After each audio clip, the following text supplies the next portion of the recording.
Assalamualaikum warahmatullahi wabarakatuh.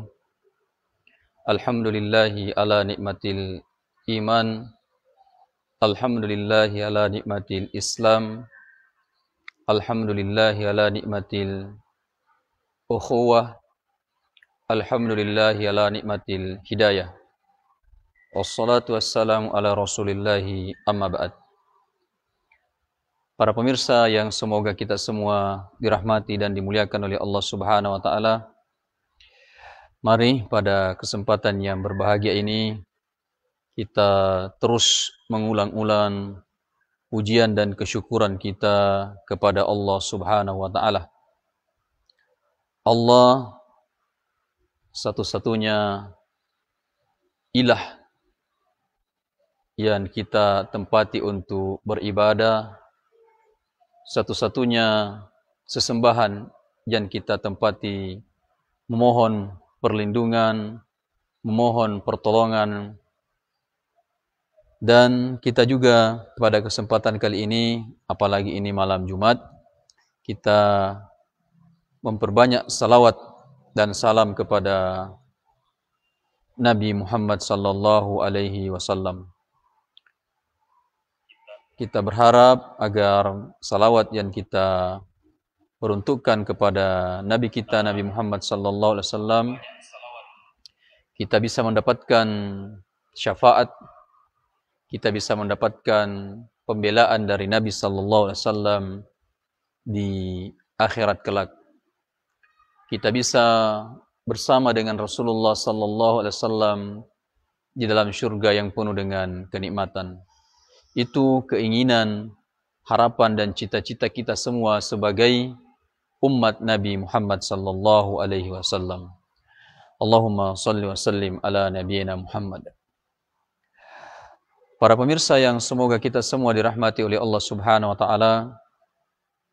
Insyaallah kajian kita atau materi yang akan kita sampaikan pada malam hari ini yaitu berjudul kematian takdir yang tidak bisa dihindari.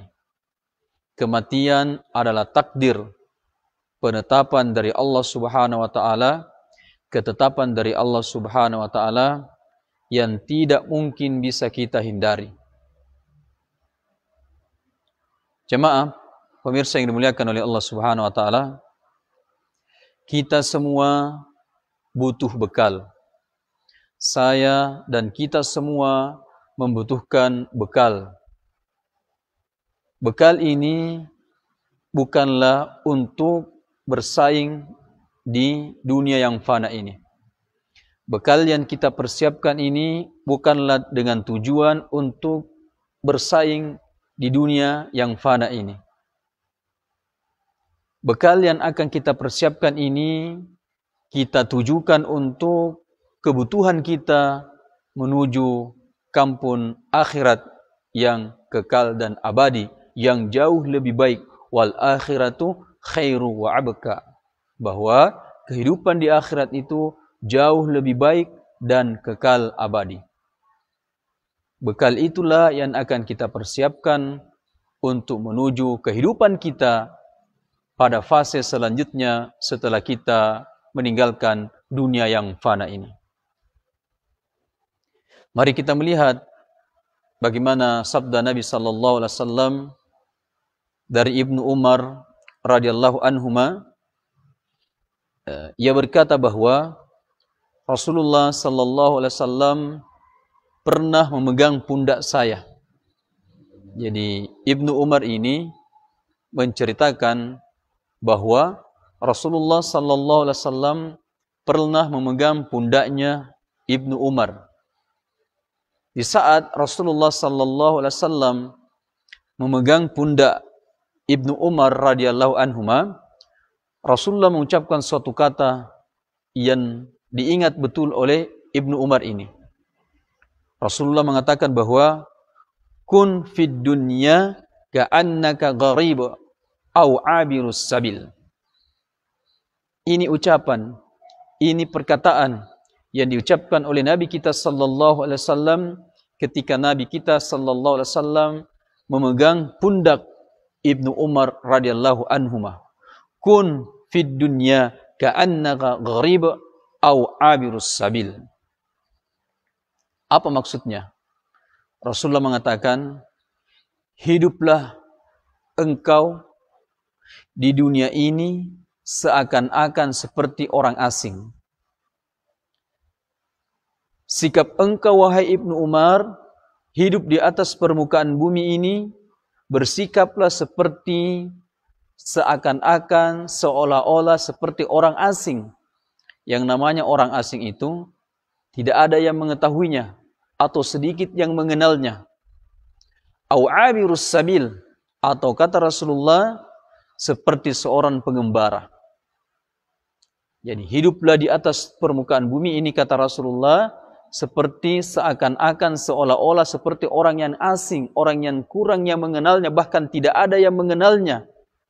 Atau kata Rasulullah, engkau hidup seperti seorang pengembara.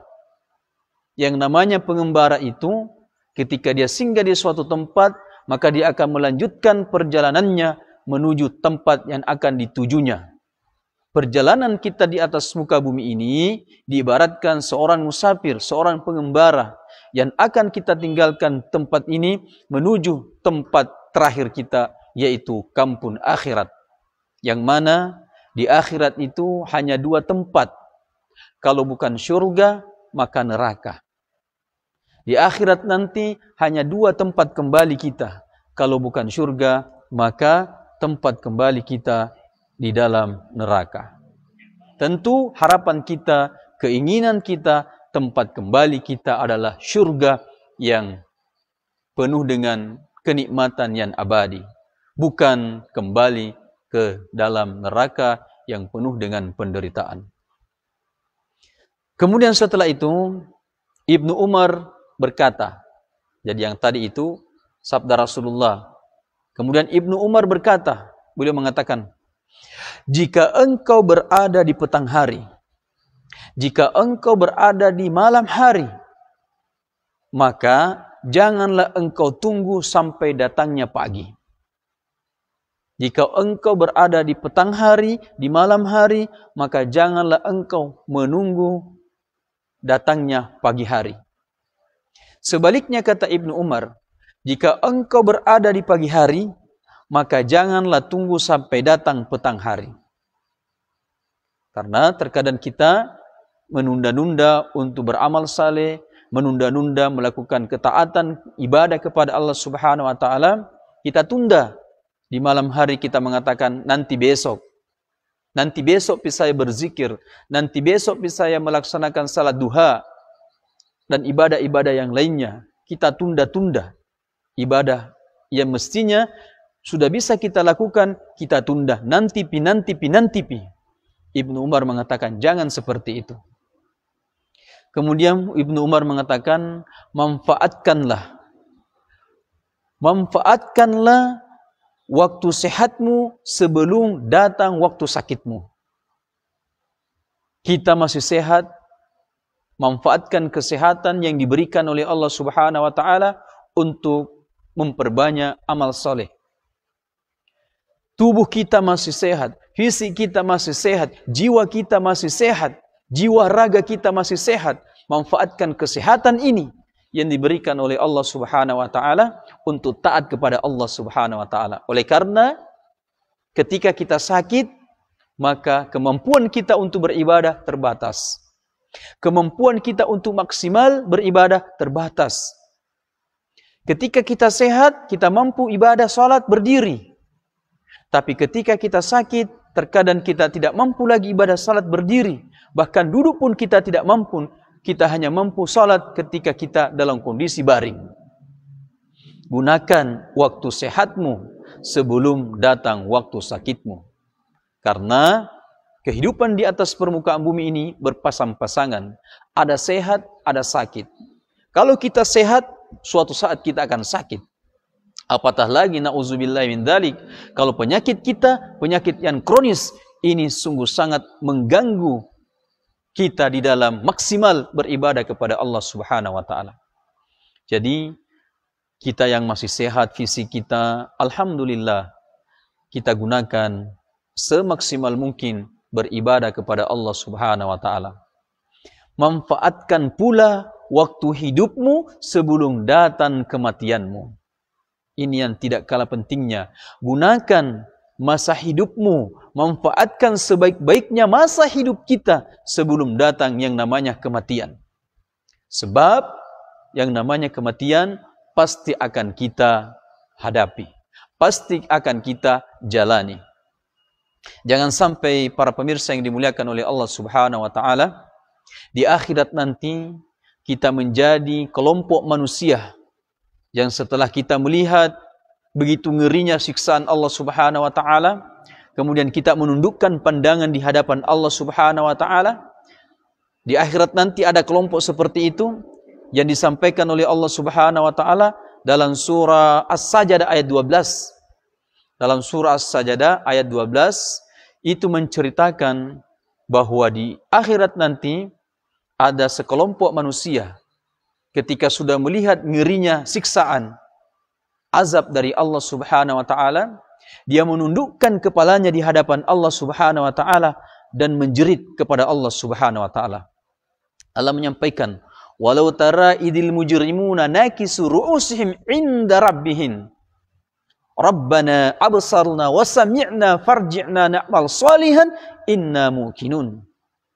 Ini kelompok manusia di akhirat nanti setelah melihat begitu ngerinya siksaan, ngerinya azab Allah Subhanahu wa taala, kemudian kelompok manusia ini menundukkan kepalanya di hadapan Allah Subhanahu wa taala dan menjerit, "Rabbana absarna wa sami'na farji'na na'mal salihan inna muqinun."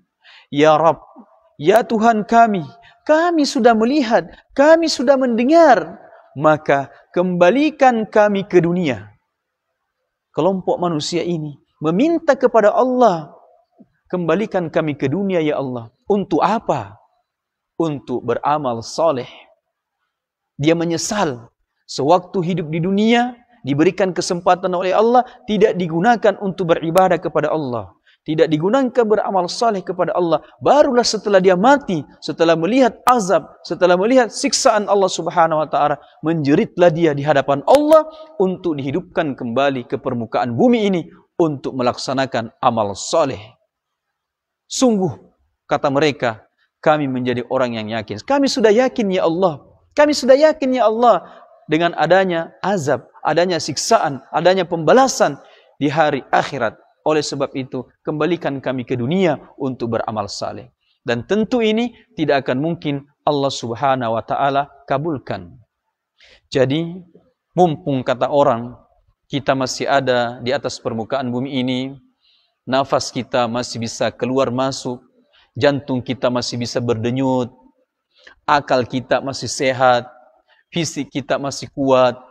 Allah memberikan segala fasilitas kepada kita, dilengkapi kita dengan fasilitas-fasilitas sesuai dengan kebutuhan yang kita inginkan, maka gunakan hal tersebut untuk beribadah kepada Allah Subhanahu wa taala.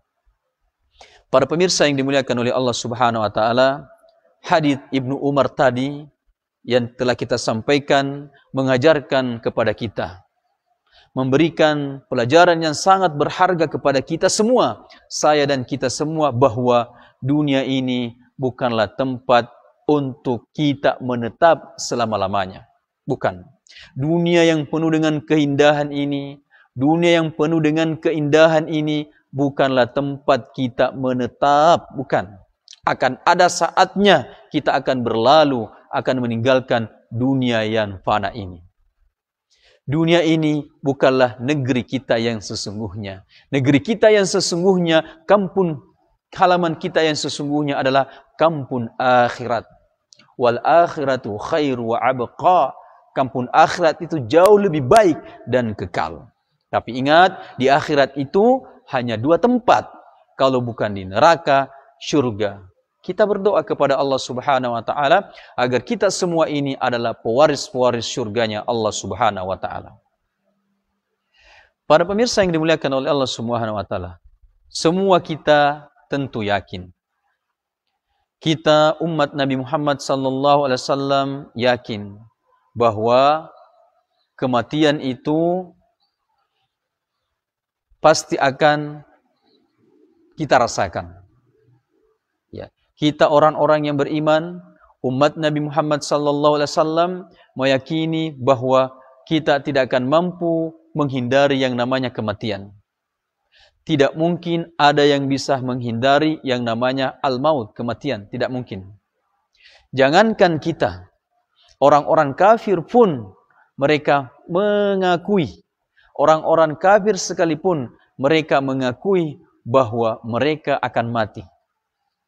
Mereka akui bahwa mereka akan mati, akan meninggalkan dunia ini, akan berpisah antara jasad dan ruhnya. Mereka yakini itu. Bahkan orang-orang ateis sekalipun, orang-orang yang tidak bertuhan sekalipun, mereka yakini, mereka akui bahwa kematian itu tidak bisa dihindari. Tidak mungkin ada yang bisa lari dari kematian tersebut. Semua manusia mengakui tersebut. Akan tetapi, sangat sedikit di antara manusia yang mau mempersiapkan dirinya untuk menghadapi yang namanya kematian. Sangat sedikit dari umat manusia ini yang serius untuk mempersiapkan dirinya untuk menghadapi yang namanya kematian tersebut. Pemisah kelezatan, semua kelezatan duniawi ini akan kita tinggalkan ketika kematian itu sudah tiba. Kita lihat perkataan Umar bin Abdul Aziz, beliau mengatakan bahwa aku tidaklah pernah melihat suatu yang yakin kecuali keyakinan akan kematian. Ya, Umar bin Abdul Aziz pernah mengucapkan kata bahwa aku tidaklah pernah melihat suatu yang yakin kecuali keyakinan akan kematian. Namun sungguh sangat disayangkan, kata Umar bin Abdul Aziz, sedikit orang yang mau mempersiapkan dirinya untuk menghadapi yang namanya kematian. Sejauh mana keseriusan kita, kesungguhan kita mempersiapkan diri kita untuk menghadapi yang namanya kematian, yang pasti dan pasti akan kita rasakan, akan kita temui. Al-mautu bab, kata Rasulullah. Kematian itu diibaratkan sebuah pintu, dan setiap yang bernyawa pasti akan melewati pintu tersebut. Cuman ada yang lebih dahulu, kemudian ada yang di belakang. Tetapi intinya semuanya akan melewati pintu tersebut, al-mautu bab, pintu kematian tersebut. Semua yang bernyawa, kullu nafsin zaikatul maut. Ayatnya populer. Semua akan merasakan kematian. Para pemirsa yang dimuliakan oleh Allah Subhanahu wa taala, ingatlah. Mari kita saling mengingatkan bahwa tidak mungkin ada seorang pun yang bisa lari dari kematian. Sehebat apapun orang tersebut, sekuat apapun orang tersebut, tidak akan mungkin dia bisa lari menghindar dari kematian. Malah justru kematian itulah yang akan menghampiri kita. Malah justru kematian itulah yang akan mendatangi kita. Coba kita lihat firman Allah Subhanahu wa taala dalam surah Al-Jumu'ah ayat 8. Allah Subhanahu wa taala dalam surah Al-Jumu'ah ayat 8 sungguh sangat jelas menyampaikan kepada kita. Kul innal mautal ladzi tafirruna minhu fa innahu mulaqikum thumma turadduna ila alimil ghaib wasyahadati fayunabbiukum bima kuntum ta'malun. Sungguh sangat jelas dalam surah Al-Jumu'ah ayat 8. Kul innal mautal ladzi tafirruna minhu fa innahu mulaqikum. Kita baca terjemahannya. Katakan wahai Muhammad, sampaikan kepada umatmu wahai Muhammad, innal mautal ladzi tafirruna minhu fa innahu mulaqikum. Sesungguhnya kematian yang kamu lari daripadanya. Sesungguhnya kematian yang kamu lari darinya, yang kamu hindari, maka sesungguhnya kematian itu akan menemui kamu. Coba bayangkan, kematian yang selalu kita hindari, kita lari darinya, justru kematian itulah yang akan mendatangi kita. Justru kematian itulah yang akan menghampiri kita. Summa turadduna ila alimil ghaibi wasyahadati fayunabbi'ukum bima kuntum ta'malun. Kemudian kamu akan dikembalikan kepada Allah yang mengetahui yang gaib dan yang nyata. Lalu dia beritakan kepadamu apa yang telah kamu kerjakan. Allah akan bongkar semua apa yang telah kita kerjakan di atas permukaan bumi ini. Tidak ada satupun yang ditutup-tutupi. Tidak ada satupun yang luput dari pengetahuan Allah Subhanahu wa Ta'ala tentang apa yang pernah kita lakukan di atas permukaan bumi ini, dan itu akan dibuka seluas-luasnya, selebar-lebarnya di hari akhirat nanti, apa yang telah kita lakukan di atas permukaan bumi ini. Allah berfirman dalam surah Yasin, Al-yawma nakhtimu ala afwahihim wa tukallimuna aydihim wa tashhadu arjuluhum bima kanu yaksibun.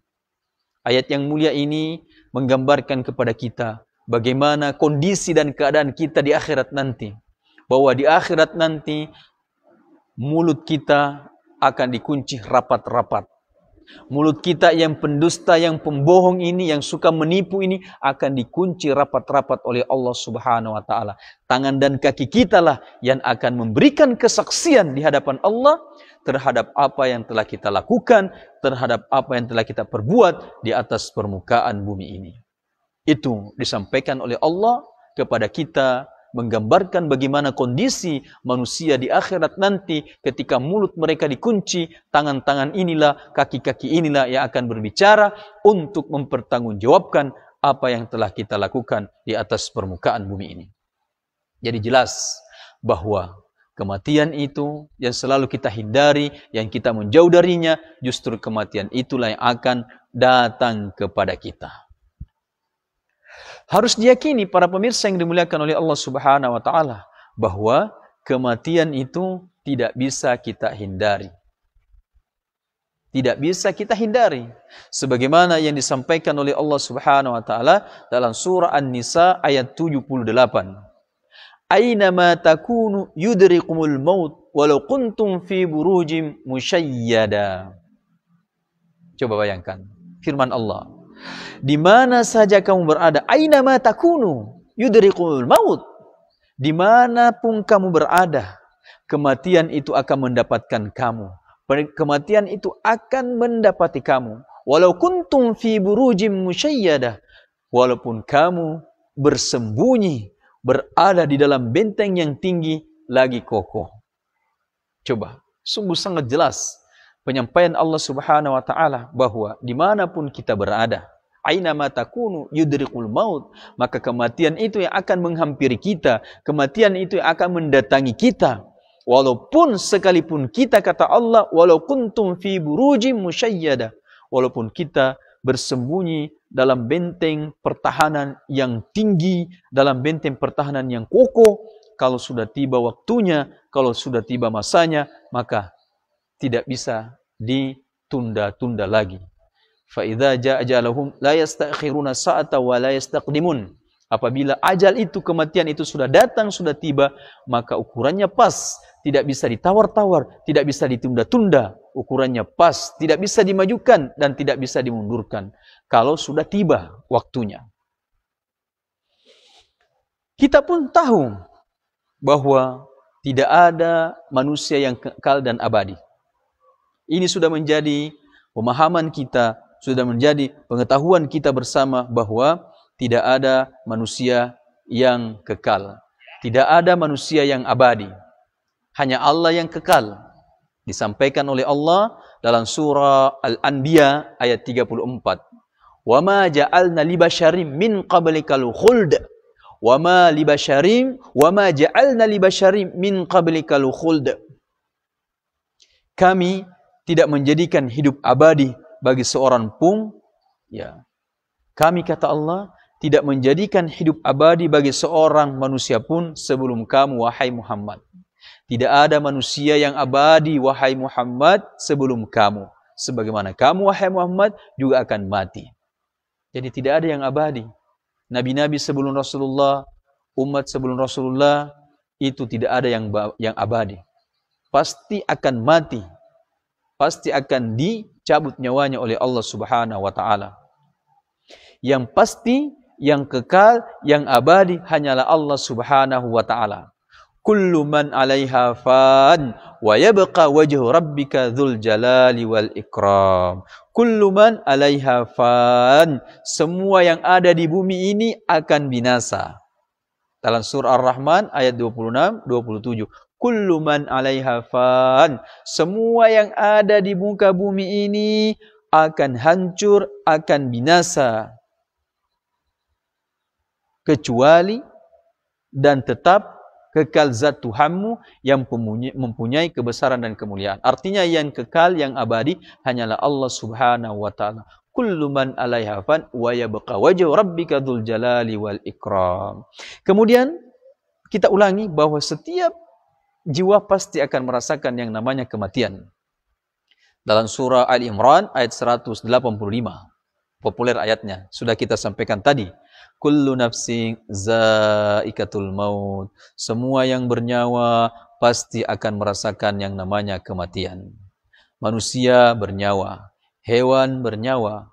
Semua yang bernyawa pasti akan merasakan yang namanya kematian tanpa terkecuali. Sehebat apapun seseorang tersebut, setinggi apapun pangkat dan jabatan orang tersebut, bagaimanapun kedudukan sosialnya dalam kehidupan masyarakat, semuanya akan merasakan yang namanya kematian. Tidak ada yang dikecualikan oleh Allah Subhanahu wa taala. Bahkan orang terkasih Allah Subhanahu wa taala, Habibullah, kekasih Allah Subhanahu wa taala, Nabi Muhammad sallallahu alaihi wasallam pun diwafatkan oleh Allah Subhanahu wa taala. Ini harus kita sadari bahwa sepanjang apapun umur yang diberikan oleh Allah Subhanahu wa taala di atas permukaan bumi ini, pasti ada batasnya, pasti ada ujungnya.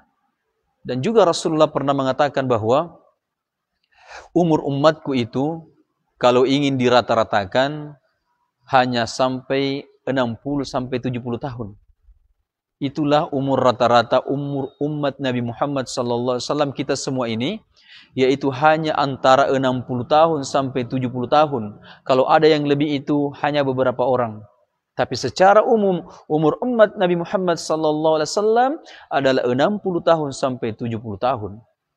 Nah, kalau umur kita sudah 40 tahun, umur kita sudah 50 tahun, bahkan sudah ada yang 60 tahun, namun tidak ada tanda-tanda perubahan ke arah yang lebih baik, untuk taat, untuk memperkuat ibadah kita, memperbaiki amal soleh kita, maka ini yang dikhawatirkan akan menjadi su'ul khotimah. Na'udzubillahi min dzalik. Jadi umur kita sudah 40 tahun misalnya, umur kita sudah 50 tahun misalnya, belum ada tanda-tanda kesadaran untuk semakin positif di jalan Allah Subhanahu wa taala, untuk semakin positif tunduk kepada Allah Subhanahu wa taala, untuk semakin positif memperbaiki ibadah salat kita, salat berjamaah khususnya bagi laki-laki di masjid. Umur kita sudah 50 tahun, 60 tahun, apalagi yang akan kita tunggu? Sebentar lagi kita akan meninggalkan dunia yang fana ini. Maka kaum muslimin, para jamaah yang dimuliakan oleh Allah Subhanahu wa taala, manfaatkan kesempatan yang diberikan oleh Allah Subhanahu wa taala. Baik, mari kita melihat bagaimana penjelasan Al-Imam Ibnu Katsir mengenai ayat-ayat yang kita sampaikan tadi. Kita akan lihat bagaimana penjelasan Ibnu Katsir rahimahullah ta'ala tentang ayat-ayat yang kita sampaikan tadi. Beliau mengatakan bahwa yang dimaksud dengan ayat-ayat tersebut adalah setiap orang pasti akan merasakan kematian. Tidak ada seorang pun yang bisa selamat dari yang namanya kematian. Tanpa terkecuali yang namanya manusia, tidak ada satupun yang bisa selamat yang namanya kematian. Walaupun Nabi Isa sekarang itu masih ditunda kematiannya. Ya, belum mati Nabi Isa sekarang. Tapi ujung-ujungnya nanti Nabi Isa pun akan dimatikan, akan diwafatkan oleh Allah Subhanahu wa taala. Tidak ada seorang pun yang bisa selamat dari kematian, baik dia berusaha lari darinya atau tidak. Walaupun dia lari, walaupun dia bersembunyi dalam benteng pertahanan yang sangat kokoh, yang sangat kuat, pasti juga dia akan mati. Karena setiap orang yang sudah punya ajal masing-masing. Karena setiap orang sudah punya ajal yang pasti yang sudah ditentukan oleh Allah Subhanahu wa taala. Malaikat Allah Subhanahu wa taala, dalam hal ini malaikat maut, dengan perintah Allah Subhanahu wa taala, malaikat itu tidak akan pernah membangkang dari perintah Allah Subhanahu wa taala. Dia selalu sami'na wa ata'na terhadap perintah Allah. Beda dengan kita manusia, terkadang sami'na wa ata'na, terkadang sami'na wa asaina. Terkadang kita dengar taat, tapi terkadang pula kita dengar dan membangkang. Beda dengan makhluk Allah yang namanya malaikat, selalu sami'na wa ata'na atas perintah Allah Subhanahu wa taala. Nah, begitupun dengan malaikat maut yang diberi tugas oleh Allah Subhanahu wa taala untuk mencabut nyawa-nyawa kita, mematikan kita. Dalam surah As-Sajdah ayat 11, Allah Subhanahu wa taala menyampaikan kepada kita, "Kul yatawaffakum malakul mautil ladzi uqila bikum tsumma ila rabbikum turja'un." Katakan, sampaikan kepada umatmu wahai Muhammad, beritakan kepada umatmu wahai Muhammad, malaikat maut, "Kul yatawaffakum malakul mautil ladzi uqila bikum tsumma ila rabbikum turja'un." Malaikat maut yang diserahi tugas untuk mencabut nyawamu akan mematikanmu. Coba, malaikat maut yang diberi tugas oleh Allah Subhanahu wa taala untuk mencabut nyawamu akan mematikanmu, akan membunuhmu. Kemudian kepada Tuhanmu lah kamu akan dikembalikan. Ya, jelas dalam surah As-Sajdah ayat 11 ini bahwa Allah memerintahkan malaikat maut untuk mencabut dan mematikan kita. Itu tugas dari malaikat Allah Subhanahu wa taala. Para pemirsa yang dimuliakan oleh Allah Subhanahu wa taala, oleh sebab itu marilah kita menjadi manusia yang cerdas. Nah, siapakah manusia yang cerdas itu? Ada hadits Rasulullah sallallahu alaihi wasallam yang menyampaikan kepada kita siapakah makhluk yang cerdas tersebut. Dari Ibnu Umar, ia berkata, "Aku," kata Ibnu Umar, "pernah bersama Rasulullah sallallahu alaihi wasallam." Jadi Ibnu Umar ini pernah bersama-sama dengan Rasulullah sallallahu alaihi wasallam. Lalu tiba-tiba kata Ibnu Umar, ada seorang Ansar mendatangi Rasulullah sallallahu alaihi wasallam. Orang Ansar ini memberi salam, mengucapkan salam. Setelah Rasulullah menjawab salamnya, orang itu bertanya kepada Rasulullah. Jadi orang Ansar ini datang kepada Rasulullah, bertanya kepada Rasulullah sallallahu alaihi wasallam. Apa pertanyaannya? "Wahai Rasulullah, mukmin manakah yang paling baik?" Masya Allah. Langsung bertanya, "Wahai Rasulullah, mukmin manakah yang paling baik?" Kemudian Rasulullah menjawabnya, "Mukmin yang paling baik yaitu yang paling baik akhlaknya." Jadi mukmin yang paling baik kata Rasulullah, yang paling baik akhlaknya, budi pekertinya, tata keramanya, sopan santunnya, etikanya. Itulah mukmin yang paling baik.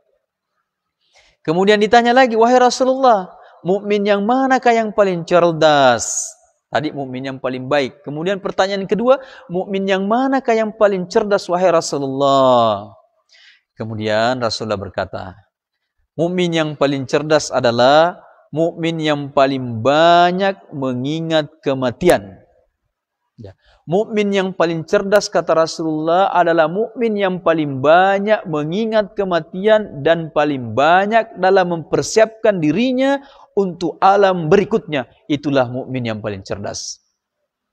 Jadi bukan hanya sekedar mengingat kematian, bukan. Tetapi mukmin yang paling cerdas di samping dia senantiasa memperbanyak yang namanya mengingat kematian, pemutus kelezatan yaitu kematian, dalam waktu yang bersamaan dia juga berusaha mempersiapkan dirinya untuk menuju alam berikutnya yaitu alam kubur, alam barzakh.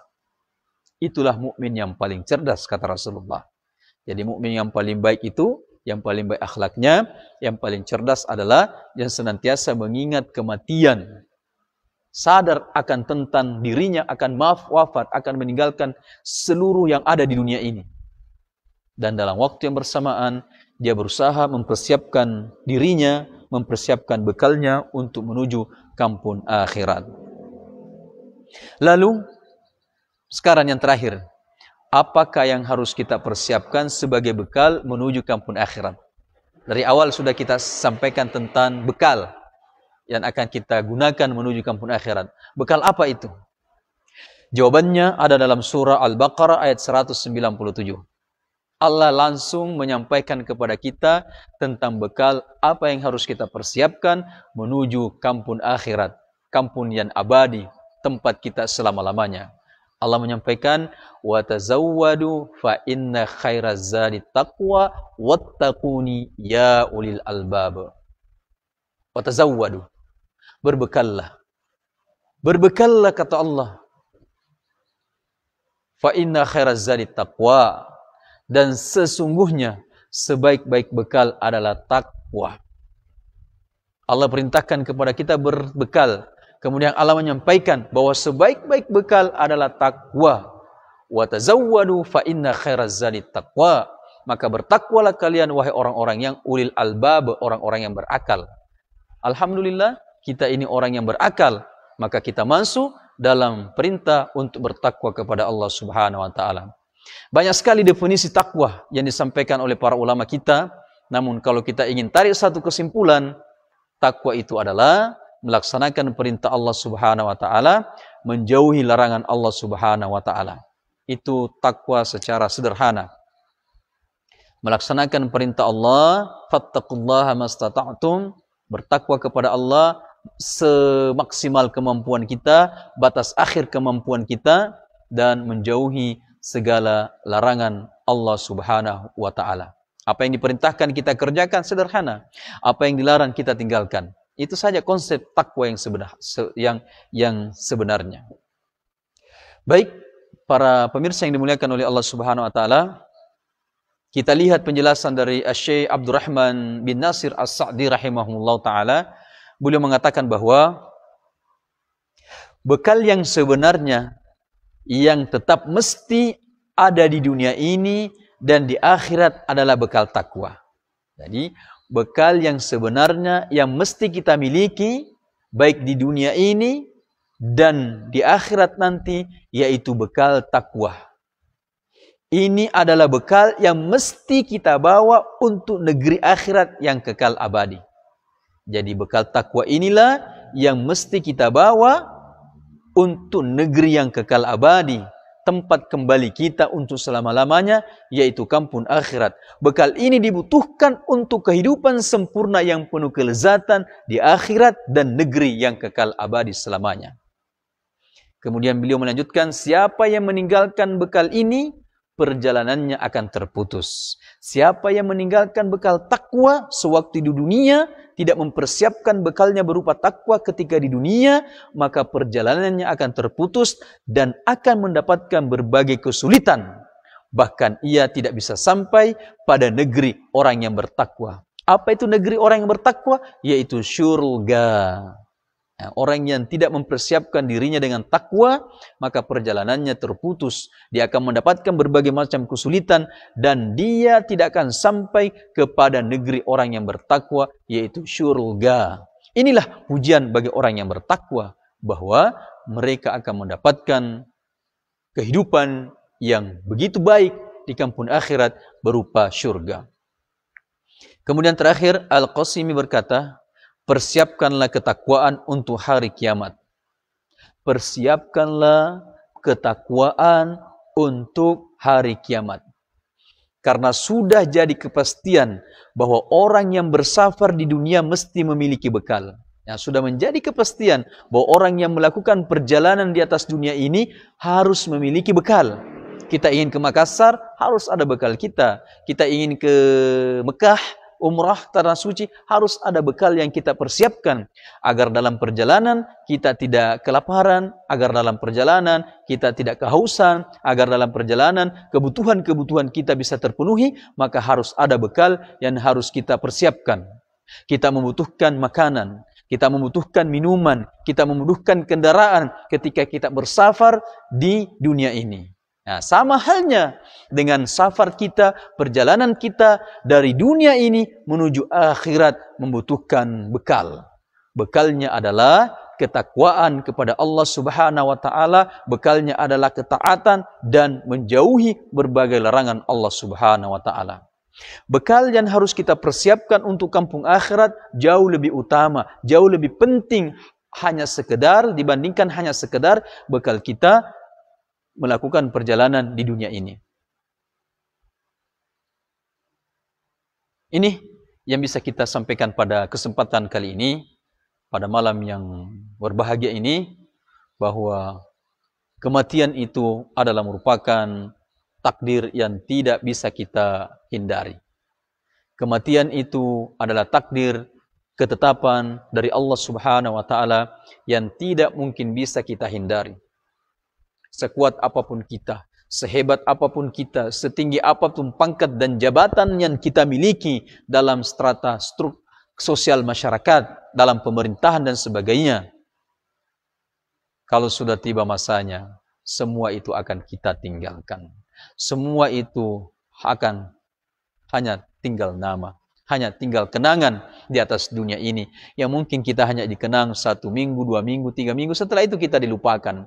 Kitalah yang akan menghadap kepada Allah Subhanahu wa taala, membawa amal ibadah, kesolehan kita, ketakwaan kita kepada Allah Subhanahu wa taala. Mudah-mudahan Allah Subhanahu wa taala mewafatkan kita semua dalam keadaan husnul khotimah.